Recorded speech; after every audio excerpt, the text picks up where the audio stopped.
ፈጣሪ መን ፈጢርዎ ሰላማት ናይ ጹብ ቲዩብ ተኸታተልቲ ሕዚ ድማ በመደንገጽ ሕቶ ተረኺብና ኣለና እዚ ክንምልሶ ክንምኩር ኢና ናይ ሳይንቲስታት ፈላስፋታት ሓሳባት እውን ናወስኽና ማለት እዩ ቀጥታ ንጀምር ታይብል ፍሬደሪክ ሻላየር ማርከር ሃይማኖት ነቲ ደረት አልዎ ዝኾነ ህዋስን ጣዕምን እዩ ይብል ሪሆም ኣብዚ ንኩሉ ነገር ወሰናል ረዲኩም ስለዚ ኩሉ በሳይንስ ኮጽሐ የዝብል ነገር ይኸብድ እዩ ሳይንስ ኮጽሐ የዝብል ይኸብድ እዩ ነቲ ደረት አልዎ ዝኾነ ንፈጣሪ ንኣምላኽ ንርድኦ ንፈልጦ ትጣዕሙ ከም ዘሎ ንርድኦሉ ግን ሃይማኖት ዝበሃል ኣሎ ማለት እዩ ስለዚ እዚ ምርዳእ ከም ዘድሊ ፍሬደሪክ ይገልጽ ማለት እዩ ስለዚ በቃ ግዴታ መርትዖ በዓይኒ ክሪኦ ኣለኒ ዘይኮነስ መጀመርያ ተኣምኖ ማለት እዩ ተኣምኖ ካብኡ ብስርሑ ተረጋግጾ ማለት እዩ ካሊእ ፒተር ቫን ኢንዋጋን ዝበሃል ድማ ዝኾነ ነገር እንተሃልዩ ኣምላኽ ክህሊ ኣለዎ እዩ ዝገርም ፒተር ዝተዛረቦ ደስ ዝብል ቃል ዝኾነ ነገር ኣለዎና በልና ኣምላኽ የለን ዝብል ሰባት ኣለዎና ካበይ መፅኡ ዝኾነ ነገር ኣሎ ክትብል ካብ ዝኾነ ክመፅእ ይግባእ ማለት እዩ ስለዚ ንኩሉ ነገር ድማ መልዓሊ መንቀሊ ከም ዘለዎ ምርዳእ የድልና እዩ ስለዚ ኩሉ ነገር ዝተፈጥረ በኣምላኽ እዩ ማለት እዩ በኣምላኽ እዩ ምዚ ተታሒዙ ሰይጣን እውን ዲ ኣምላኽ ፈጢርዎ ዝብል ክላዓል ይኽእል እዩ ወዳ ግን ሰይጣን ኣምላኽ ኣይፈጠሮ ቅዱስ መልአክ ገይሩ ፈጢርዎ ሳጥናኤል ነይሩ ስሙ ማለት ኢና ነገር ግን ብድሌቱ እንታይ ኮይኑ ማለት እዩ ብድሌቱ ሰይጣን ክፉእ ኮይኑ ማለት እዩ ልክዕ ከምቲ ኣዶ ሌባ ኣይተወልድ ሌባ ባዕሊ ሌባ ዝኸውን ማለት እዩ ባዕሉ ሌባ ይኸውን ብፍቃዱ ሕማቅ ባህሪ ዘለዎ ይኸውን ማለት እዩ ካብኡ ምዚ ተታሒዙ ሰልቦይ ጁዜክ ዝበሃል ድማ እንታይ ኢሉ እቲ ሓቀኛ ሕቶ ኣምላኽ ኣሎ ዶ ኣይኮነን ዘይኮነስ ብኡ ምእማን እንታይ ማለት እዩ ብኡ ተኣምን ዶ እዩ እምበር ኣምላኽ ኣሎ ዶ የለን እሞ ተረጋግጾ ዲ ብምንታይ ተረጋግጾ ብፍጥረቱ ተረጋግጾ ትኽእል ኢኻ ከይዳሰስኽዎ ከይረአኽዎ ከይተገለጸለይ ዝበሃል ግን ንእሽተይ ክኸብድ እዩ ማለት እዩ መጀመርያ እምነት ይቕድም ማለት እዩ ብኡ ተኣምን ዶ እዩ ብኡ ተኣምን ዶ ብእምነት ጌርካ ኢኻ ትኸዶ ማለት እዩ ዋላ እውን እኮ ዋላ ሳይነስ ብእምነት እዩ ዝጅምር ተረዲኩም ዝኾነ ነገር ክገብሮ እየ ኢልካ ኢኻ ትጅምር ወዳ ከምዚ ክርከብ ኢልካ ኢኻ ስለዚ ብምእማን እዩ ንኣምላኽ ካብ ሕሊናና ንዓእውን ስለ ዝኾነ ንምርግጋጽ ንኡ ንምምርማር ዘኽእል ዓቕሚ የብልናን ማለት እዩ ስለዚ እዚ ምርዳእ ከለና እዩ ካብኡ ሓሊፉ ሪቻርድ ስዌንበርን ዝበሃል ህላዊ ኣምላኽ ካብ ስርዓት ኣድማስ ኳስ ክግመት ይከኣል እዩ በቃ ዘተሓትት እዩ ማለት እዩ ሪኢኹም ዝኩሉ ጥዕና ሂውና ዝኩሉ ክንንቃሳቐስ ትናይና ይቕረሞ ስርዓት ኣድማስ ፕላኔት ጋላክሲታት ከመይ ይኸይድ ናይ ፀሓይ ምውፃእ ምዕራብ ኣለዎ ዶ ምብራቕ ትወርቀሉ ተዓርበሉ ምንም ስርዓት ሓልያ ከይተዛነፈት ስርዓት ሓልያ ትኸይድ ተላ ወርሒ እውን ለይቲ ሓልዋ ትወፅእ ተላ ኳኸብቲ እውን ስርዓተን ሓልዋን ትወፅኣት ኣለዋ ሰማይ እውን ኣብ ዘለዎ ረጊኡ ምድሪ እውን ኣብ ዘለዎ ረጊኡ ኩሎም እንስሳታት ስርዓቶም ሓልዮም ኩሉ ፍጥረታት ብስርዓት ከምዚ ትረአት ኣሎ ብኡ ተነኣሰ ከም ዘለዎ ምርግጋጽ ይከኣል እዩና ህላዊ ኣምላኽ ብስርዓት ኣድማስ እውን ክፍለጥ ይከኣል እዩ ማለት እዩ ሪቻርድ ስዌንበርን እዚ ሃይማኖት ምሁር ኣይኮነን ነገር ግን ብሳይነስ ባዕሉስ ብዚስ ምርግጋጽ ይከኣል እዩ ብዚ ምፍላጥ ይከኣል እዩ ኢሉ ኣሎ ማለት እዩ ካው ሓሊፍና ቅዱሳን ከታይብሉ ማለት እዩ ቅዱሳን ዝተመስከረሎም እንበዓል ቅዱስ አውግስጢኖስ ታይብል እግዚአብሔር ዳ እንታይ እዩ ይብል ቅዱሳን ንእግዚአብሔር ቀረባ ባላና አለው ንእግዚአብሔር ሞሊኦም ክፈልጡ አይፈልጡን ማለት እዩ ሞሊኦም ክፈልጡ አይፈልጡ መላእክት እውን አይፈልጡን እና ንእግዚአብሔር መርሚር ኮወጽሐ ዝኽእል ፍጡር የለን ስለዚህ ቅዱስ አውግስጢኖስ ታይብል እግዚአብሔር እንታይ እዩ ከመይ በቃ ንሱ ዘይተፈጥረን ዘለዓለማዊ እዩ ዘይተፈጥረን ዘለዓለማዊ እዩ ካብ ጊዜን ቦታን ወፃኢ በቃ ንኡ መጀመርታን መወዳእታን የውሉ አልፋ ወኦሜጋ እዩ መጀመርታን መወዳእታን ባዕሉ ማለት እዩ ኣብ ኩሉ ዝርከብ ማለት እዩ ኣብ ኩሉ ዝርከብ እና ከመይ ኢሉ በቃ ይግረምና እዚ ምርዳ ከለና ካኡ ድሕሪ ቅዱስ አውግስጢኖስ ምባልና ካልኦት ፈላስፋታት ከታይ ዝብል ኣብ ማእኸልነት ውስኪ ቶማስ አኩናስ ዝበሃል ፍሉጥ ፈላስፋ ታይብል አምላኽ ቀዳማይ ምኽንያት እዩ ወይ ጠንቂ እዩ ንባዕሉ ግን ምኽንያት የብሉን ይብል ተረዲኩም አምላኽ ቀዳማይ መሰረት ይበቃ ቀዳማይ ምኽንያቱ ና ኩሉ ፍጡር ና ኩሉ ህላወ ንሱ ምኽንያት እዩ ንባዕሉ ግን ምኽንያት የብሉን بمجمرتا زنبرة مالتي قدمي فطرات تات زنبرة دهري فطراتات ون زهلو مالتي نا توماس أكوناس طعمي زقرم فلسفايو موريو ساينتيستي كالي أرسطوطل بزوف شعن فلطو أرسطوطل فلسفا حدا شع 50 يورو قداماي تنق كلو አለው እዚ ንባዕሉ ምኽንያት ዘይሁሉ ቀዳማይ ምኽንያት ቀዳማይ መልአልስ አለው ንኡ ድማ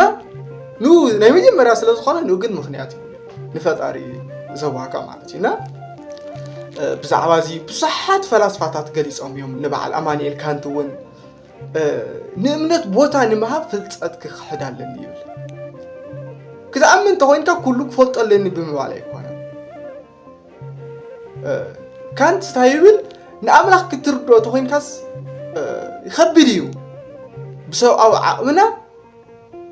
ብሰብነትና ክንርድኦ ኣይንኽእልን እዩ ስለዚ ድማ እምነት ዝበሃል ሃይማኖት ዝበሃል ኣገዳሲ እዩ ይብል ማለት እዩ ስለዚ ኩሉ ነገር ክፈልጠለኒ ዝረኣኽዎ ዝኣምን ኣይትብል እያ እና እዚያት ምርዳእ የድሊ ማለት እዩ ካሊእ ጊትፎርድ ዊልሄም ልበሃል ድማ ታይብል ህላወ ዝኾነ ነገር እኹል ምኽንያት እዩ ኣብ ኣምላኽ መጨረሻስ ናብ ኣምላኽ እዩ ዝመርሕ እዩ ዝኾነ ነገር ንፋስ ኣሎ ፀሓይ ኣላ ወርሒ ኣላ ከዋኽብቲ ኣላ ወላ ምን ሳከት ምን ዋላ ለይትፈልጥ ኩንሲ ንዚስ መልአልስ ኣሎ ስለኻ ጥሪ ኢልካ ኣምላኽ የለይ ምባል ኣይኮነ ኣእምሮና ሕሊናና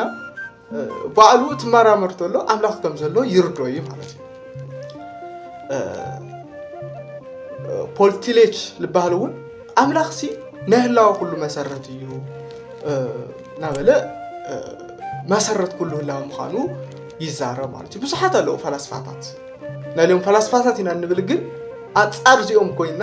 ንሕና ኢና ንፈልጥ ዓይነት ነገር እኒኦም እና ክንርዳእ ክንፈልጥ ይግባአና ክነጽንዕ ይግባአና ማክስ ፕላንክ ልበሃል እውን እንታይ ኢሉ ነይሩ ሳይንስ ነቲ ናይ መወዳእታ ምስጢር ተፈጥሮ ክፈትሖ ኣይክእልን እዩ ንሕና በዓልና ኣካል ናይቲ ክንፈትሖ ንፍትን ዘለና ምስጢር ስለ ዝኾነ ንባዕልና እኳስ ክንፈልጦ ኣይንክእልን እንኳን ዶ ንፈጣሪ ማለት እዩ ንፍጡራን እንኳስ መርሚርና ኣይበፅሕና እያ ስለዚ ንሕናስ ኣካል እዩ ፍጡራን ናለናስ ንፈጣሪ ክንምርምሮ ኣይንኽእልን ناتو وصيت سلازخنا هنا كاو تايزل فرانس كولين سلبهال أنا ساينتيستي أمان أملاخوني بزحت سبات نخمزي عينت حتى زلعل موزعت إشاع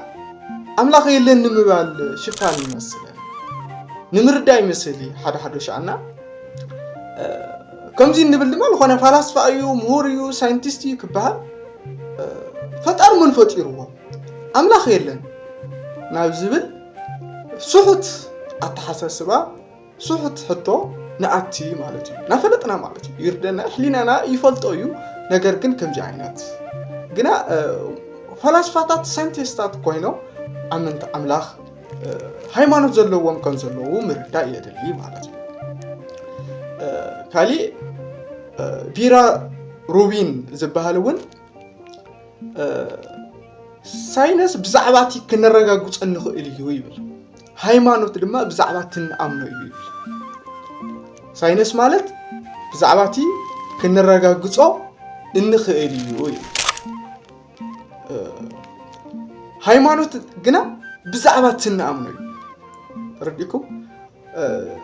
لخوان مورون تايبليو أملاخ نفطو بهايمانوتي سل أملاخ نفطو أكن بتمرتي بتمرتي ناتمهرنا مالتي سلازي أملاخ نفطو فتايري نفطو إكزابير نفطو بهايمانوتي سل إكزابير نمنابات كنفلت بمنباب بتمرتي مالتي سلازي نايلومي سبات أنا خوينا لنا تمرتي كنفلت مصحفتي نقلابت منامن مالتي توانا قد إمنا تحاوي سوا هايمانوت كل اللو مالتي حلنا أنا هلاو أملاخ كي أمنا اللو مالتي أملاخ كله كم زخيل كله كم زقبر مسانا خمسة لو كردنا يجيبها مالتي كالي هيروس بهالون ساينسن امنتن صلعتي ايكون امد لحقي محازوت يوم يقول لومي بقى ساينتست كتكون توينكاس بقى هايمانوس كتقول فلكا زبل اتحسسوا هيروس ግን እዚ يفرقوا يودقوا ساينسي امنتي سي ساينسي هايمانوتي صلعتي ايكون امد لا حقي محازوت يوم مالتي قدمي ساينس مهلاو هايمانوت معويلو نير مالتي تساينس زرغاغصلو ام مصحف قدوس زلو مالتي ساينس مولو حقي ايكون ام مصحف قدوس تصحفه ግን بمولو حقي لا ترغاغص يخيد አሉ ትርኢት ኾልዮ ንኣብነት ናይ ኖህ መርከብ ቅሪት ተረኺቡ ኣብ ቀይሕ ባሕሪ እውን ቶም ዝሰጠማ ጃልባታት ዝነበራ ብትሽዑ ግዜ ኣብ ዝነበረ ሙሴ ከሻግሮም ከሎ ዝነበረ እቶም ቅሪት ናተረኸበ እዩ ማለት እዩ ብዙሕ ነገራት ናተረጋገፀ ይኸይድ ኣሎ ናይ ቅዱሳን መቃብራት እውን ከምኡ ማለት እዩ ተንሲኦም ዝበሃሉ ቅዱሳን ወይ ዝኾነ ተኣምር ዘሎ ብሳይንስ ናተረጋገፀ ናተረኣየ እዩ ማለት እዩ እና እዚያት ምርዳእ ከልየና እዩ ማለት እዩ ካሊእ ጀራልድ ሸርደር ዝበሃል ድማ ሳይንስን ሃይማኖትን ክልተ ገጽ ናይ ሓደ ሳንቲም كالتجز نحد سنتي ساينس بيجي قاري هايمانوت جن أي قاري هذا شيء على شيء كابي إكزابير استقبلنا يو سلزوخنا زكاري يقولون فتصوم يوم على شيء فتصوم يوم تلاوات بحري يقولي ساينس جن بقى لخنا تيوري زوخنا فلسفة كم زيبل هذا نعمت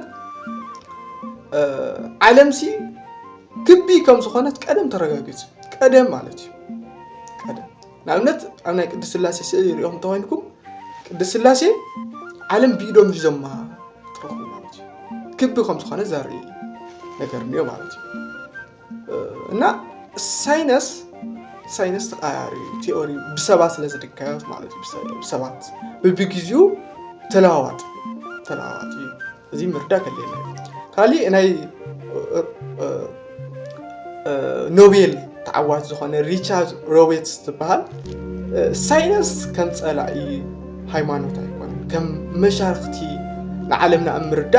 ክረአ ይኽእል ይብል ይሁን ስታት ፍላት የለና ማለት ነው ስለዚህ ብዚያት ምርዳ የለና ካብዚ ሓሊፉ ታይኩለኩም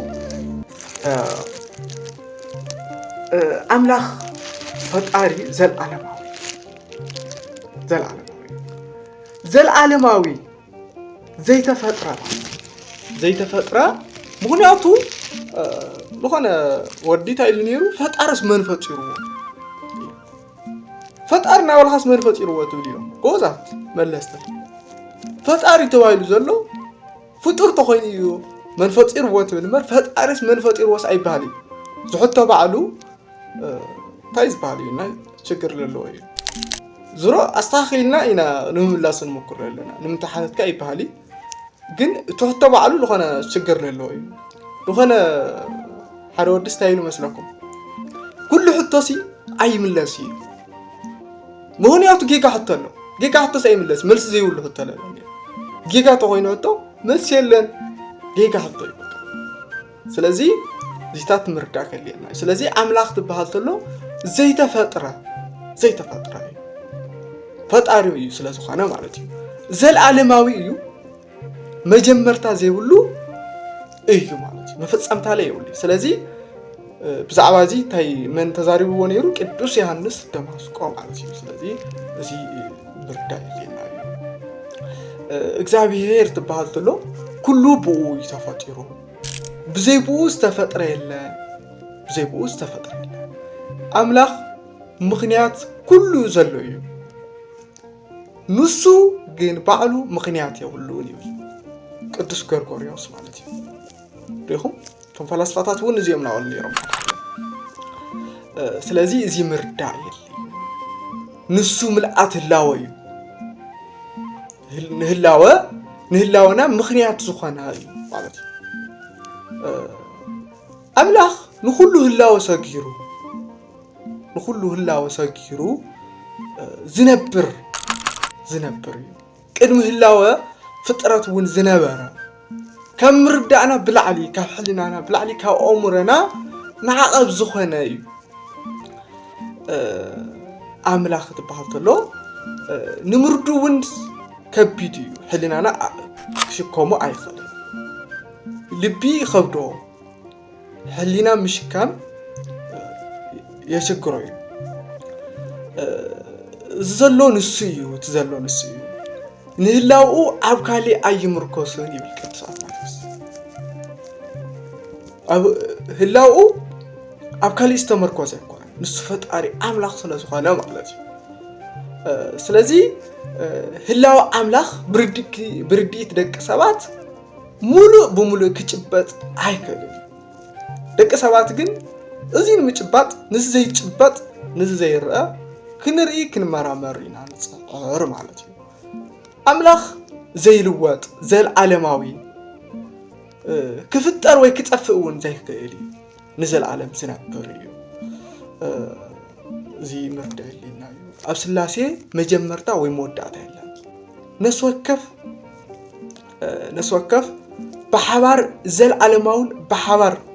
ዝነብሩ እዮም ስላሴ ትበሃል ተሎ በቃ ከቢድ እዩ ሚስጥር እዩ ንምርዱ ይኸብደና እዩ ንሕና ግን ብቲ ዝገለጸልና ብቲ ዝነገረልና ኢና ንቕበል ንፈልጥ ንርዳ ማለት እዩ ብዙሕ ዝሕቶ እዚ ብኸመይ እዩ ብዙሕ ሰብ ታይሉ ነይሩ ፈጣሪ መን ፈጢርዎ ምስ በላ ኣታ ከይተቕዝፈና እዩ ትክክል እዩ ከቢድ ሕቶ ስለዝኾነ እዩ እዚ ድማ እንታይነት መለኮት ካብ ዘይምርዳ ወይ ብጌጋ ምርዳ ዝተለዓለ ስለዝኾነ ማለት እዩ እና እዚያት ምፍላጥ ከድልየና እዩ ማለት እዩ